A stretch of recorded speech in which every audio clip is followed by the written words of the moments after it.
Tracking, alerting, protecting. This is WKYT News at Noon. A Laurel County woman charged in the death of her grandchild goes before a judge.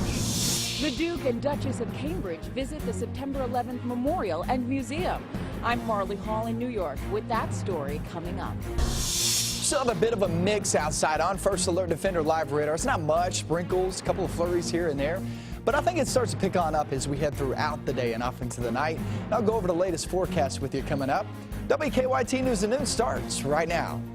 Good afternoon from WKYT News. I'm Bill Bryant. And I'm Rebecca Smith in for Barbara Bailey. A chilly day here in the Bluegrass with cloudy skies and a few scattered showers. That rain is going to become more widespread, it looks like, and could turn into snow as we head into the evening hours. Let's go to WKYT meteorologist Micah Harris, tracking the potential for snow on our First Alert Defender. Micah? Well, outside right now, I've heard absolutely nothing about flurry snow showers just yet, but I do think the coldest air is still funneling in here, and that should start to switch over some of this stuff. But I'll tell you this, I did step outside and it's widespread mist, sprinkles, no real shower activity. As you can see, only a couple of spots there on Defender.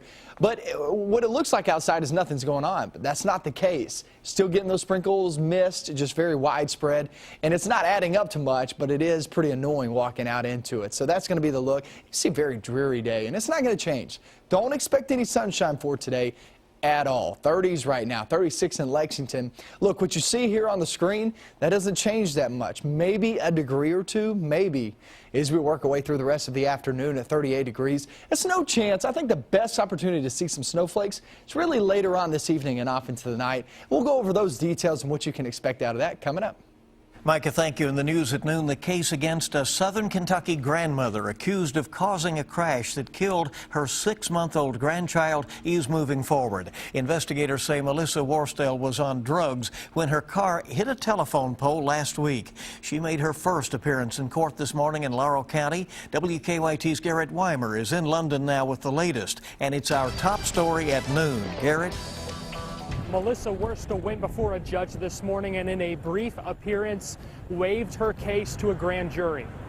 Worstel is charged with murder, DUI, and drug charges after a crash that killed her 6-month-old granddaughter, Ivy. Police say Worstel was intoxicated when she crashed and flipped her car. According to police, Worstel's granddaughter was not properly restrained in the car. That case will now go before a grand jury on December 19th. In Laurel County, Garrett Weimer, WKYT. Garrett, thank you very much. Worstel had custody of her granddaughter. The infant was laid to rest over the weekend. Investigators have identified the woman killed in a crash with a coal truck in eastern Kentucky. Police say the coal truck was turning onto US 23 in Johnson County yesterday when the car slammed into it.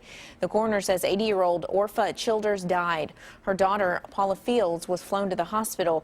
We don't have an update on her condition right now. Also, we have an update this midday on a hit-and-run crash in Lexington that injured 4 people. Police say the driver's been found. A Jeep Liberty hit a car around 6 o'clock last night at Man-O-War and Rapid Run Drive, but did not stop. A preliminary report says the driver had a possible medical emergency that caused him to crash and leave the scene. The driver claims he called for help after he regained consciousness and went to the hospital. After seeing the crash on the news, the driver says he called police. A couple and their 2 teenage daughters were taken to the hospital. Right now, we do not know their conditions. Authorities in Jessamine County are asking for the public's help in identifying human remains found near the Kentucky River. A fisherman found a torso next to the river near Camp Daniel Boone Road on Saturday. The coroner has ruled the case a homicide. It could take weeks, though, for the state medical examiner to finish DNA testing. In the meantime, the sheriff's office is asking anyone who may have any information about any missing persons in the area to contact them. It's the time of year when delivery trucks take over your neighborhood streets, and that could mean a crime of opportunity for thieves.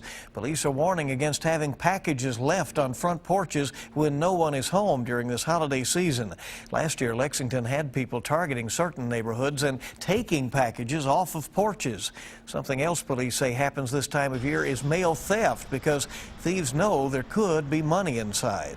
People will take checks out of the mail, and it provides them with your routing and account number and check number, and then all your personal information on the check. And they actually create their own checks from blank check stock using your account and routing number. Our investigation into holiday scams continues tonight on WKYT News at 6 with some ways to protect your packages and yourself this season. A controversial new billboard in Lexington is attracting some national attention this midday. It is for the Ark Encounter that's under construction in northern Kentucky. The billboard along New Circle Road reads, quote, "To all of our intolerant liberal friends, thank God you can't sink this ship."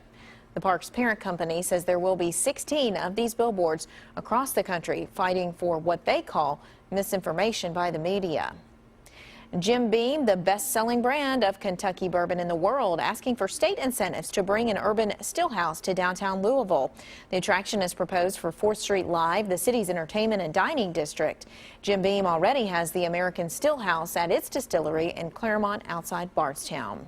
UK Healthcare is set to announce the opening of a new unit this afternoon. The Herald Leader reporting that the 12 new beds are to help reduce emergency room wait times. It will eventually expand to 24 beds. The average wait time at the UK ER is about 10 hours. That's the longest wait time in Kentucky and more than 4 hours above the national average. The 9,000 square foot unit is set to officially open up on Thursday. And a boy who was diagnosed with cancer 6 times is still inspiring people who live here in the Bluegrass. Jarrett Minear started the program, the Joy Cart, to encourage and bring joy to other children. At 6 o'clock tonight, kids will be able to pick out gifts from Jarrett's mobile cart at Kentucky Children's Hospital. Unfortunately, Jarrett lost his battle with cancer in 2002 at the age of 13. But his vision of helping sick children continues now 15 years later. And we'll have ways that you can help Jarrett's Joy Cart at WKYT.com.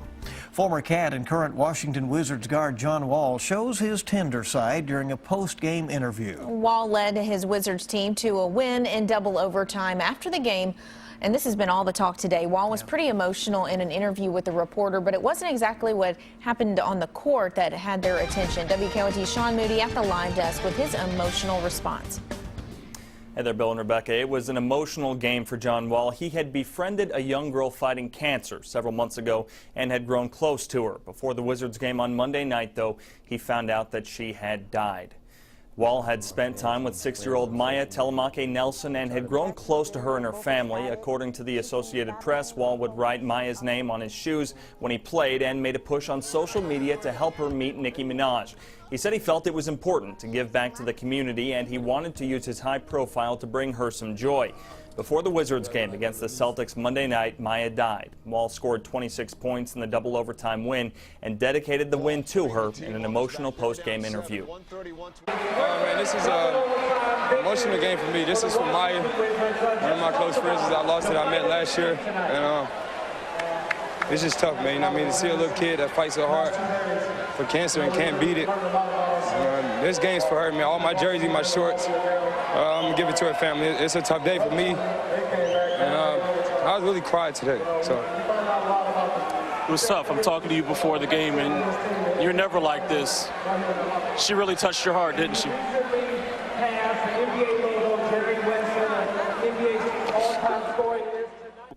Now, according to Wall's bio on the Washington Wizards website, he does a lot of work with children's organizations in the area.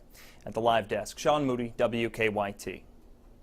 Well, cancer is a cause that is close to Wall's heart. His father died of liver cancer.